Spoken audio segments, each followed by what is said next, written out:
Hari ini kita masuk di seri yang ketiga ya Bapak Ibu Saudara ya. Hari ini seri kita yang ketiga itu berbicara tentang Yesus adalah sahabat yang setia. Yuk sama-sama katakan dengan saya, Yesus adalah sahabat yang setia. Coba kanan kiri bilang, kamu punya sahabat tahu. Namanya Yesus. Saudara itu punya sahabat. Sahabat yang setia namanya Yesus. Mari kita lihat satu kebenaran firman Tuhan yang terambil dalam Injil Yohanes pasal 15 ayat yang ke-15 dikatakan demikian. Aku tidak menyebut kamu lagi hamba, sebab hamba tidak tahu apa yang diperbuat tuannya. Tetapi aku menyebut kamu sahabat, karena aku telah memberitahukan kepada kamu segala sesuatu yang telah kudengar dari Bapakku. Nah saudara, status hidup saudara dan saya ini di dalam Yesus bukan lagi hamba. Sama-sama katakan dengan saya bukan hamba. Saya ini anak Tuhan. Ayo semuanya, saya bukan hamba. Saya anak Tuhan. Makanya saudara, kalau hamba dan anak Tuhan itu doanya berbeda. Gereja ini atau saya tidak sedang mengajari saudara untuk berperilaku kurang ajar tanpa respek penuh kepada Tuhan. Tidak saudara. Tapi gereja ini, saya mewakili gembala di gereja ini ingin mengencourage setiap kita bahwa saudara dan saya ini adalah the sons of God. Saudara dan saya ini anaknya Tuhan.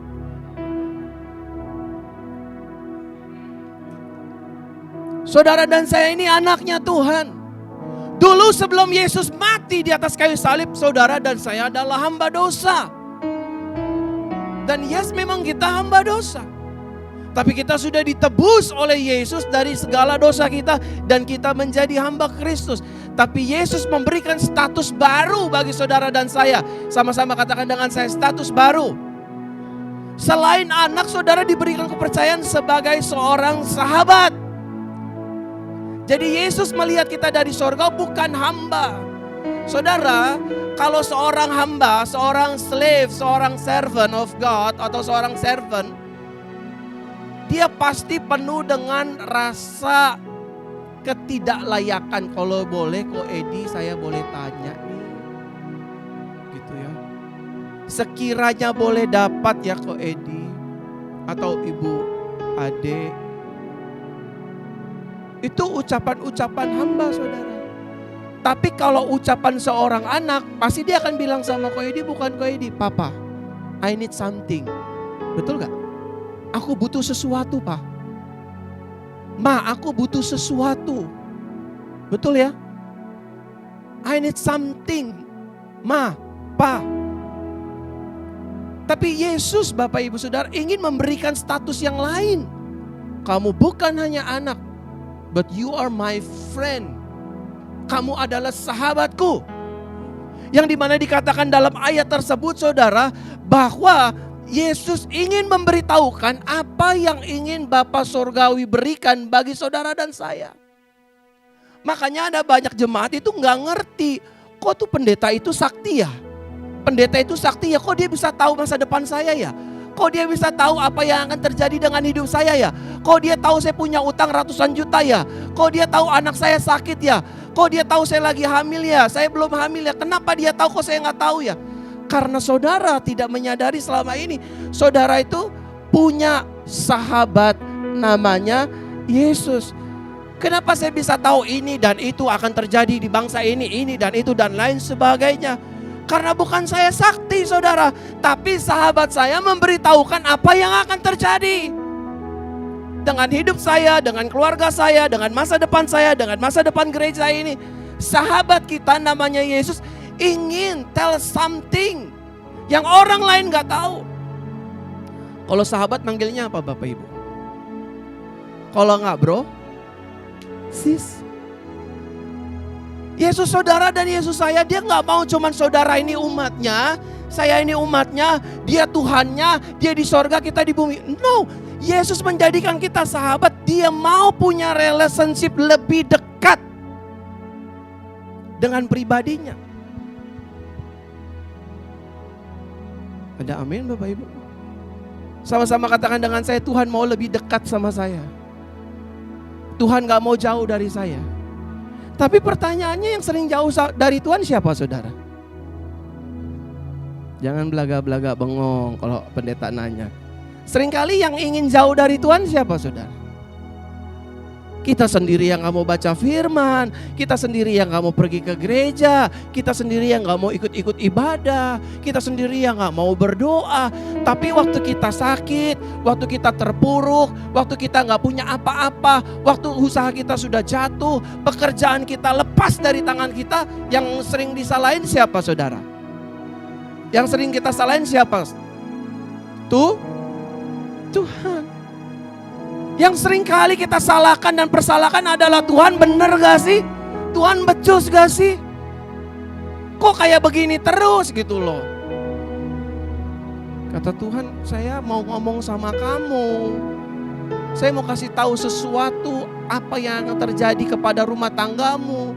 Tapi kamu sibuk sendiri, asik sendiri.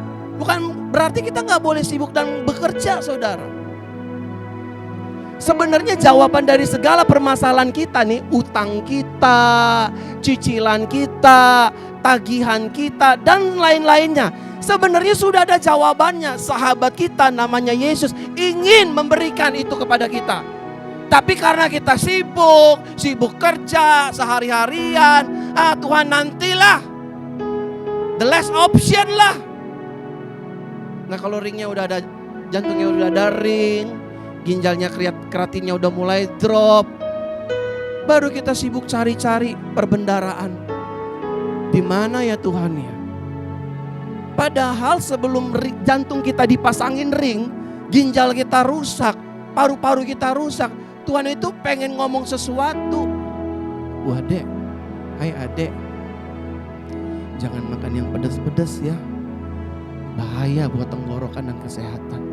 Karena kita sibuk, kita gak bisa dengar suaranya saudara. Noise. Kok Edi, nanti usahamu jalan ini gini-gini ya, kerjaanmu jalan ini gini-gini. Karena kita sibuk akhirnya noise, suara itu gak bisa kita dengar. Pas kita dicia orang, baru kita, kok kenapa begini ya. Harusnya suara itu sudah kita dengar. Hati-hati, ada orang yang lagi gak suka sama kamu. Ada orang yang lagi gak suka sama keluarga kamu. Ada orang yang gak lagi suka sama usaha kamu. Ada banyak orang yang lagi ingin merendahkan kamu. Kalau saudara dan saya menyadari Yesus is our friend, maka saudara safe. Sama-sama katakan dengan saya, safe. Artinya apapun yang akan terjadi dengan hidup kita di kemudian hari, Dia sudah memperkatakannya terlebih dahulu. Saudara, status kita ini bukan lagi hamba, melainkan sahabat. Ada gak seorang pelayan, seorang pembantu ngomong sama Tuhannya? Elizabeth, mana gaji saya? Kira-kira saudara kalau jadi majikannya itu pembantu makin dinaikin gajinya atau diapain saudara? Wow, Cilinda langsung pecat. Kira-kira nih saudara, kalau saudara punya baby sister, anak saudara, Bu, saya capek ngurusin anak ibu, urus sendiri. Kira-kira, aduh kamu baby sister baik ya, bulan depan tak naikin 3 juta ya, jadi gaji kamu 7,5 juta. Gitu dong. Punya anak kok males ngerawat, terus kamu ngapain? Ya nonton Netflix lah, makan kacang. Pembantu yang kayak gitu berakhir di koper tuh saudara. Ketawa nih suka nonton berita-berita nih. Bapak Ibu saudara terkasih dalam Tuhan, saya ingin paparkan what is friend according the Bible. Apa sih itu sahabat menurut Amsal 17 ayat 17. Yang pertama, klik Milano, seorang yang menaruh kasih setiap waktu. Menaruh apa Bapak Ibu? Kasih. Jadi kalau saudara hari-hari ini saudara dan saya punya teman, punya bestie, punya sahabat, bukan kasih yang dia taruh, tetapi benci, dendam, kompor-komporin, manas-manasin. Aku pastikan itu bukan bestie sejatimu. Itu bukan sahabatmu sejati. Sahabat sejati itu memberikan kasih. Ketika rumah tangga kita bermasalah, sahabat kita tidak memberikan, udah cerain aja laki lo. Selingkuh kok gak tobat-tobat.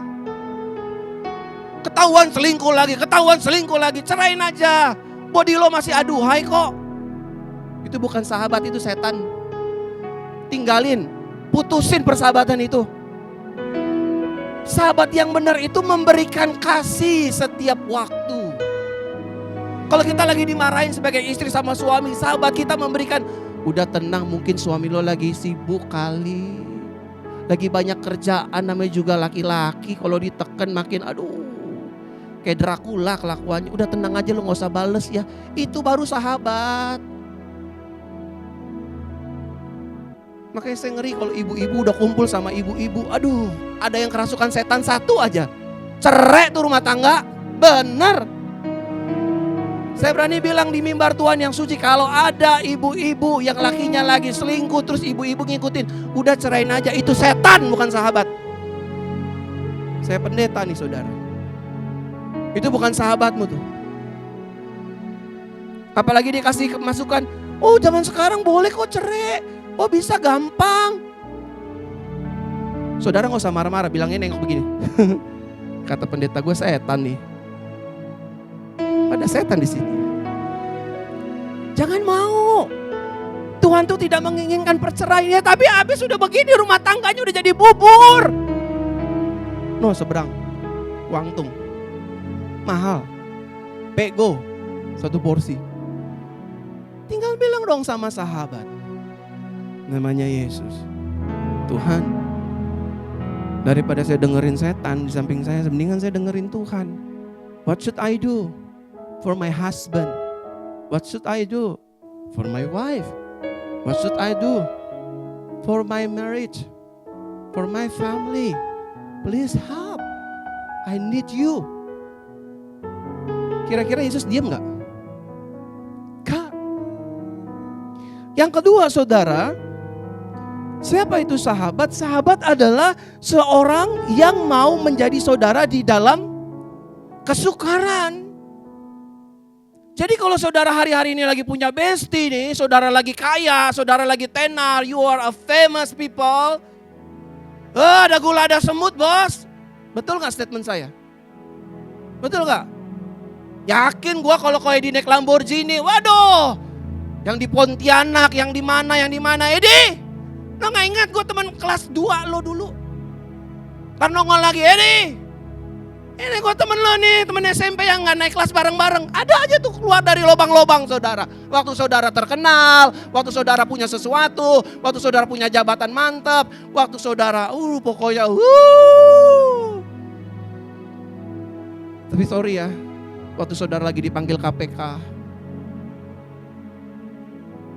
waktu saudara lagi di bawah, waktu saudara gak punya apa-apa, waktu saudara lagi sakit, adakah bestimu di sampingmu?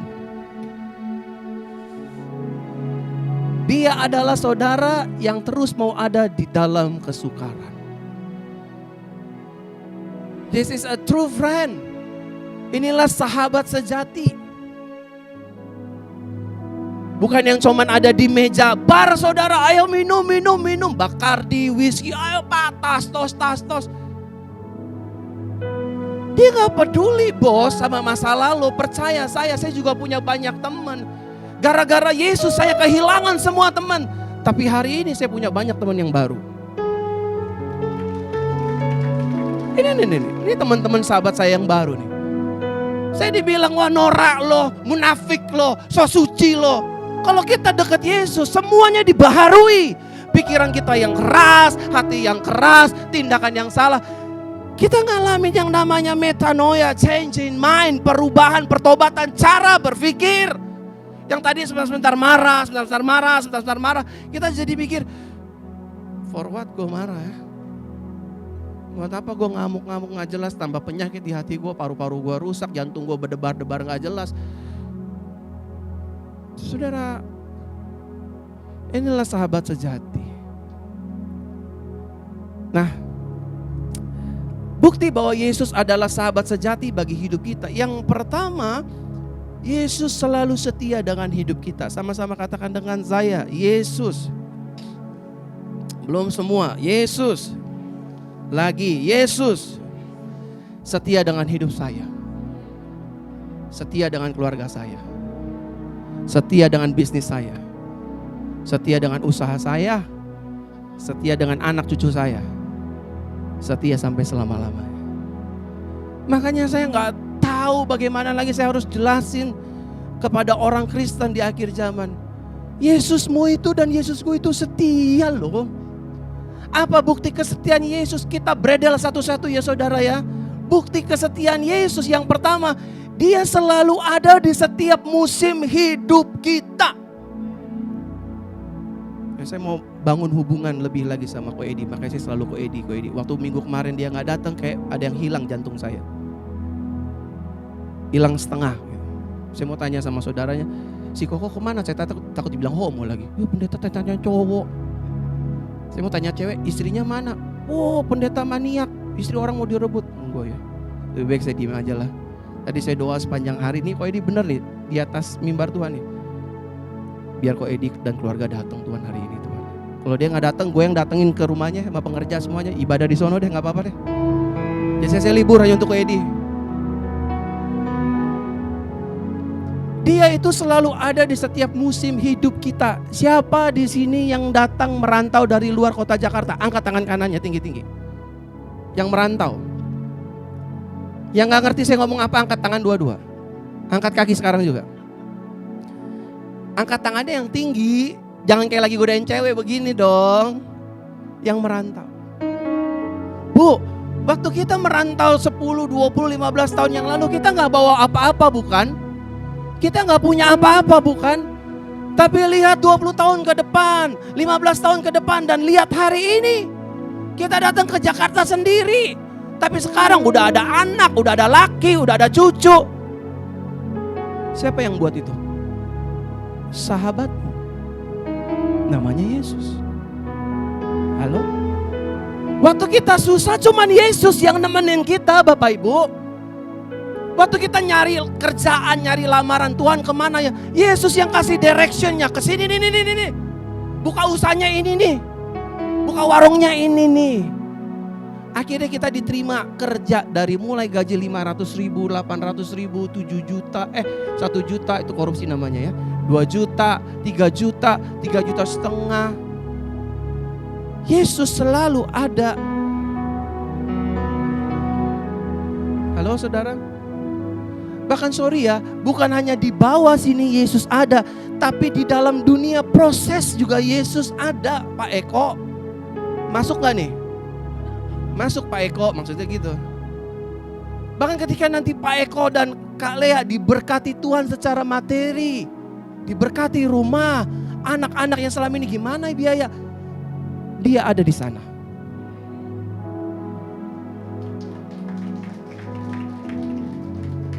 Bahkan Yesus ada buat Bapak Ibu yang sedang mengalami sakit penyakit. Waktu masa-masa berobat, waktu di rumah sakit, bahkan sampai sembuh. He is our Alpha and Omega. Dia yang awal dan yang akhir. Dia ada dari kekal sampai kekal. Sama-sama katakan dengan saya, Yesus selalu ada di musim kehidupan saya. Makanya saudara gak usah takut, saudara itu gak sendirian. Sama-sama katakan dengan saya gak sendirian. Gak sendirian. Saudara, saya mau bersaksi nih. Saya tadi udah ngomong sama Ibu Elizabeth.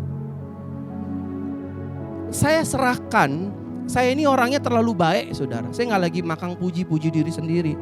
Saya kalau sama orang terlalu baik, siapa aja gue layanin, siapa aja. Itu nomor yang ada di seluruh sosial media adalah nomor pribadi saya. Siapa aja saya layani. Nah saudara dengerin baik-baik. Kebaikan saya ini seringkali salah artikan oleh banyak gereja Tuhan dan anak-anak Tuhan. Sehingga pada akhirnya ketika mereka ngundang saya, ketika mereka ya pokoknya ngundang saya, butuhkan pelayanan Tuhan lewat pelayanan saya gitu. Mereka kadang-kadang cuci tangan seperti Pilatus. Saudara, saya bukan lagi curhat sama, ya katakanlah saya curhat, tapi biar saudara tahu supaya tidak ada hoax di luar sana. Karena saya menganggap saudara adalah keluarga saya dan saudara adalah keluarga saya, bagian saya. Makanya saya selalu tanya, mau tanya, kok Edi kemana ya mas keluarga ya? Bahkan istri saya Bu Gembala juga tanyain tuh kok, sarangnya. Ya nanti yang lain juga saya gantian, yang lain, nama-nama yang lain nanti saya sebutin. Bu Ade, Gilbert. Saya serahkan ke tim gereja ini. I never talk about money, saudara. Dalam pelayanan saya gak pernah ngomong uang. Justru seringkali saya banyak menabur. Makanya saudara, kalau saya bicara tentang uang, persembahan, perpuluhan di gereja ini, aku gak lagi ngomongin uang kamu, aku lagi ngomongin hatimu dan hatiku. Gitu loh saudara. Bicara hati dan kepantasan.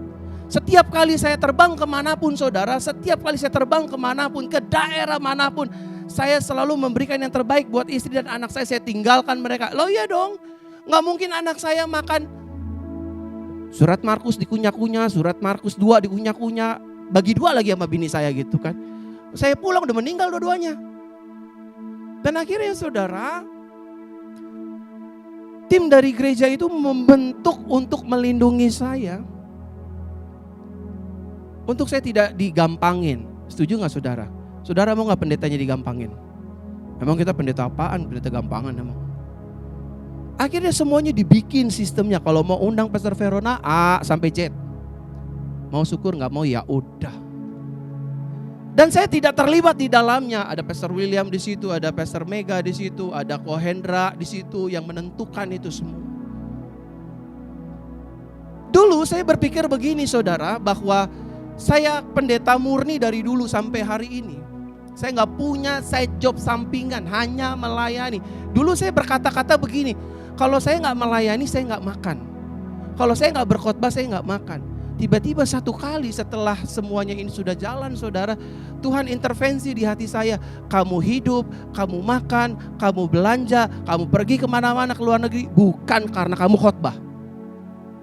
Kamu makan, kamu hidup, kamu bisa traktir ini dan itu, berikan nafkah bagi anak dan istrimu. It's because of me, your friend. Saudara jujur, saya keluar terakhir kapan Bu Elizabeth? Bulan apa? Februari ya? Kita ke Makassar. Bulan apa terakhir saya gak ada di sini? Februari atau Maret ya? Saya gak ada kan? Tapi saudara lihat saya Januari, Februari, Maret, April ada di sini. Saya paling keluar nanti akhir minggu kelima. Itu pun saya sudah mengajukan pengunduran diri saya sebagai pembicara di gereja itu. Karena saya mau fokus sama saudara.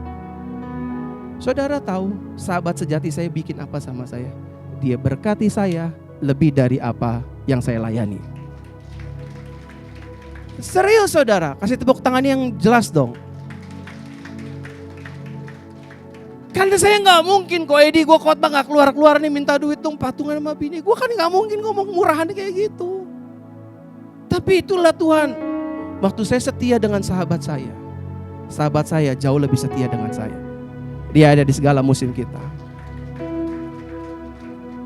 Saudara, ini di luar khotbah ya. Saya tutup dengan ini deh, di luar khotbah lah. Saya mau ngomong sama saudara, jangan underestimate saya.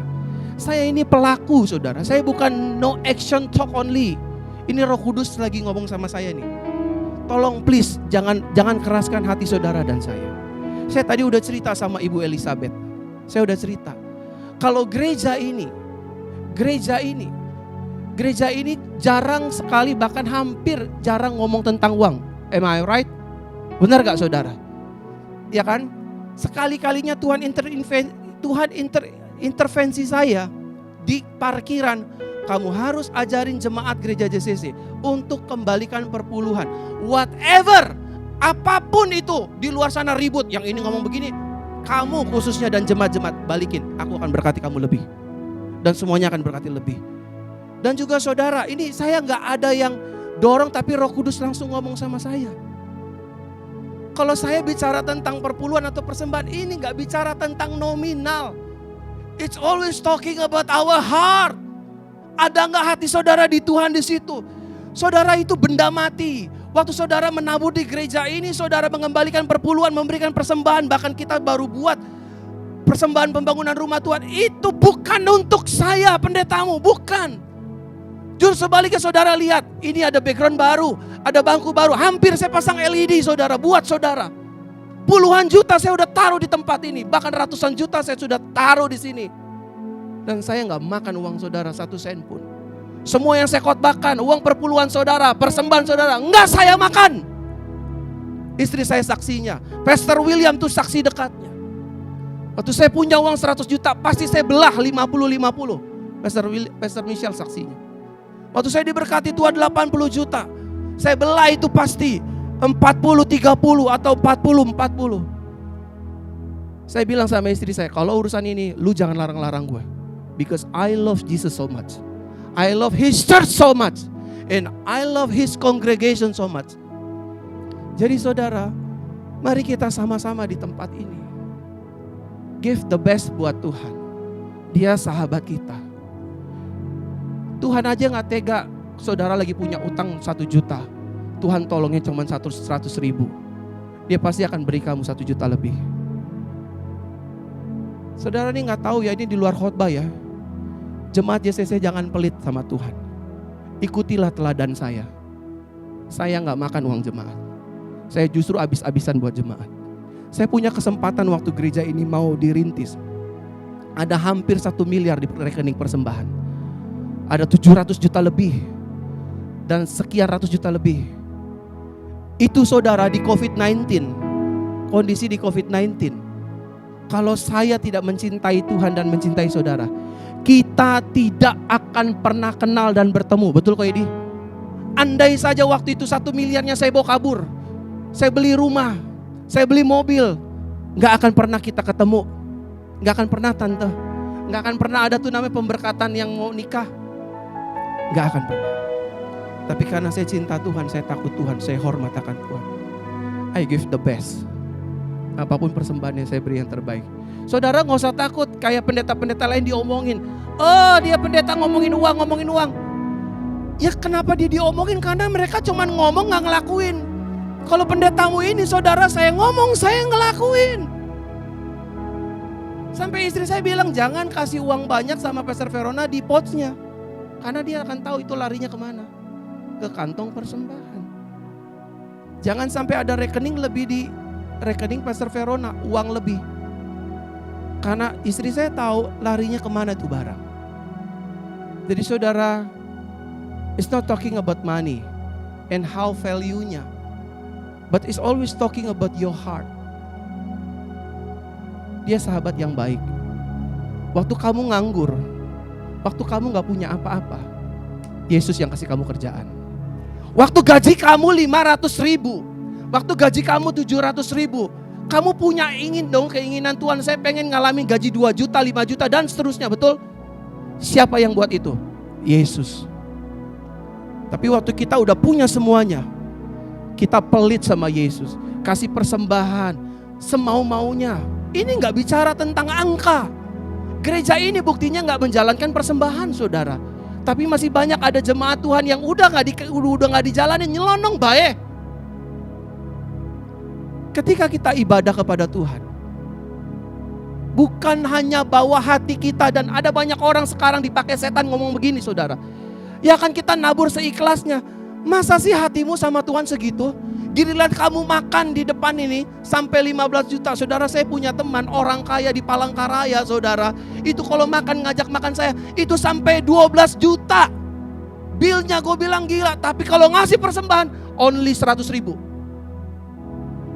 Saya bilang, you bagaimana sih? You treat orang baik tapi you gak treat Tuhan dengan baik. Gua aja yang gak sekaya lu, gue bisa kasih Tuhan 80 juta, 50 juta, 100 juta. Saya pendeta murni saudara. Saya gak jual-jual ganja, gak jual-jual perempuan sampingan agar dapat masukan lain. Saya mau ini gereja ini semua, kita semua diajar Tuhan. Jangan pelit. Tante terima kasih. Saya tahu beberapa jemaat di tempat ini yang memang all out buat Tuhan. Ini di luar konteks khotbah saya, tapi nggak tahu, tapi Roh Kudus tuntun. Jangan-jangan Roh Kudus ingatin. Kalau selama ini kenapa keuangan kita bermasalah? Aku curiga jangan-jangan itu masalahnya. Hatimu nggak sama sahabatmu. Saya bilang sama Pastor Nathan, lu nggak boleh pelit sama Tuhan. Lu nggak boleh curang sama Tuhan. Kalau minggu pertama ada perpuluhan, balikin. Oh tuh kayak-kayain pendeta. Gua mau tanya sama saudara, apa saya pakai jam mewah? Sepatu Nike ini saya beli sendiri, celana saya beli sendiri. Duitnya dari mana? Lu jangan tanya gue, tanya sahabat gue. Halo saudara. Bahkan sorry untuk ngomong ini, saya harus buka. Sorry Pastor William, saya orangnya senangnya jujur. Mungkin Pastor William berbeda dengan saya. Dia orangnya gak semua orang tahu. Saya gak terima, saya bilang Tuhan, saya kecolongan untuk persembahan pembangunan rumah Tuhan. Dicolong sama Pastor William, dia orang pertama yang menaruh persembahan pembangunan rumah Tuhan. Dan saudara, for your information, doakan dalam waktu dekat ini kita beli tanah itu. 1 meternya 31 juta. Yang kita akan beli adalah 3.000 meter. Berapa miliar saudara? 50 miliar lebih. Saudara datang dan pergi sesuka hati. Enggak dikasih amplop, enggak dikasih, kok jadi ngomongin duit? Enggak, saya cuma mau apa yang saya alami, yang saya lakukan. Kita sama-sama, karena hari-hari ini ada banyak gereja Tuhan ngomong uang, ngomong Tuhan, cuman dirinya sendiri kaya, jemaatnya miskin. Saya juga gak terima. Jemaat juga harus diberkati. Makanya saya bersyukur sama jemaat-jemaat ya, yang nyumbangin ini nih. Nyumbangin apa namanya? Aqua. Tahu gak saudara, ada banyak orang kanker udah disembuhin. Ini gak bicara tentang apa yang kamu sumbang, ini bicara tentang hatimu. Benar. Makanya ada ibu tadi tuh, siapa bu? Ada namanya saya lupa. Pokoknya ibu minta minum, bawa, anakmu pasti sembuh. Anakmu pasti sehat. Makanya pendetamu ini saudara berani berargumentasi sama siapapun. Jadi ingat ya, saya gak minta-minta uang sama saudara ya. Oke? Tetap datang minggu depan. Amin. Gak datang lo dosa. Kan gue gak minta. Saya cuman bilang ayo kita sama-sama. Kok hebat ya, gak ada persembahan pembangunan, gak ada apa, kita beli tanah dan kita akan bangun. Bahkan saya bilang sama istri kemarin ngobrol sama Bu Gem, kita harus sewa tempat ini di periode kedua. Duitnya udah ada belum? Belum. Tapi saya percaya sahabatku selalu ada di segala sisi. Amin. Yang baru datang jangan kaget ya. Kok nih gereja ngomongin uang? Enggak. I talking about your heart. Saya bicara tentang hati saudara. Ya, amin saudara.